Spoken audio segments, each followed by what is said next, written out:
Hi guys, so today we're going to talk about a little bit of an awkward subject, the keto diet and constipation. Now, I'm really not going to go into why a lot of people get constipated on the keto diet. Eating a lot of the almond coconut flours and a lot of dairy and going low on your vegetables can really lead to constipation. That's one of the main reasons, but there are other reasons, and I'm not going to go into that. What I'm going to go into is what I do to help combat the constipation issue that can happen with the keto diet.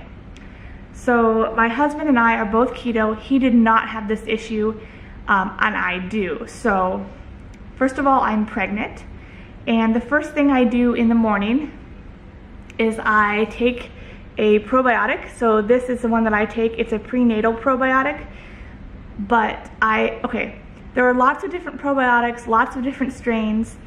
You have to find one that works for you. I tried a bunch of different ones. Some of them made my constipation worse. Some of them I found that I really didn't even notice that I was taking something. This is the one that works for me. You might have to play around with it. So I take this every day. Right now I'm going to share with you what I do every day to help my gut health and to help my constipation. So I take this right in the morning and then I eat my breakfast. After breakfast, I do a cup of aloe juice. So this is the aloe that I'm using right now. A lot of people recommend this one, which is also something that I have used, but I like this one better. So what I do is I put 2 tablespoons, which is the serving for this, in one little cup of water, and it is after breakfast time, so I'm gonna go ahead and drink this. It does not taste good, okay? This one has no taste, so it does taste a little better. The serving size for this one's 8 ounces.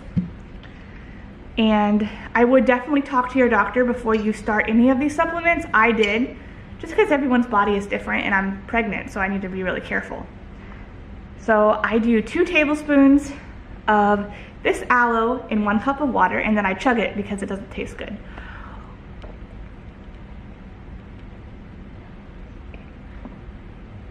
Whew. Blech. So that's what I do in the morning. Now at lunchtime, either before or after lunch, I will take some magnesium glycinate. Now magnesium is something that I have seen on the keto forums that a lot of people are deficient in and need some supplementation in because of the keto diet. I don't know how truthful that is. I just know that definitely with pregnancy and leg cramps, I'm pretty deficient in magnesium. So I do 2 pills of magnesium with a full cup of water, either before or after lunch whenever I remember. I think that's 240 mgs that I'm taking, but definitely ask your doctor for the dose that you should take. So I take this every single day before or after lunch, and it really helps. Now that is my daily maintenance routine for constipation. Another thing that I did when I found out I was constipated is I did the dairy-free keto diet, and I did that for about 3 weeks with this protocol, the 3 things I just showed you.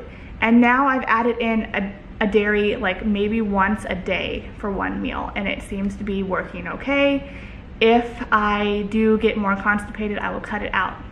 Now, when it was really severe after dinner, I would take more magnesium. I would take this Natural Calm, which is a different type of magnesium. I believe this is magnesium citrate, and I would do 2 full teaspoons in a glass of water, and this stuff tastes really good. I don't do this every day, only if I'm having severe constipation issues or like I've skipped a day or 2, I'll take this the night before. If I'm having like really severe constipation, like when it first started and I was going 5 to 6 to 7 days without going, I asked my OB about this. This is called Smooth Move Tea, and she told me I could take this up to 2 times a week. So I've only taken this twice in my pregnancy, and it was when things were severely backed up and I really needed some help. And this is a Senna laxative, so it's not something you should be taking every day, and it's not something that When I looked it up online, it said it wasn't safe for pregnancy, but I asked my OB and she said since I was having such a severe issue that it would be okay once or twice a week. So if this doesn't work and my protocol's not working, then I'll take this. Another thing that is hard about the keto diet and constipation is where do you get your fiber from? Hemp seeds, flax seeds. I use flaxseed to make myself a flaxseed waffle in the morning. I found adding a big salad for lunch was really, really helpful. And going low on the coconut flour and almond flour substitutes. That was really big. Like when I first started keto, you're so used to eating like a regular diet, or some people eat a lot of bread and stuff, and you completely cut that all out, so you kind of crave those same foods, so you'll try to make them in a keto way. And I think the best thing for me was to just eat meat, vegetables, and a little bit of dairy and a lot of fat.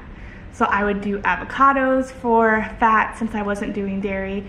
For snacks, I would do like some olives and like maybe some bell peppers to munch on, a little bit of carrot. They are a little bit of a higher carb vegetable. So for me, getting fiber on the keto diet was still really important. And that's why these flaxseed waffles, which I will link the recipe below. It's not my recipe, it's something I found online, and it is a dairy-free recipe. So that is specifically what I do for keto diet constipation. If you guys have any recommendations or anything, I would totally love some more down below, because this is something I struggle with, and I know it's something that other people on the keto diet struggle with from the groups that I've been in and forums I've read. And I hope you guys liked the video, as awkward as it could be. Bye!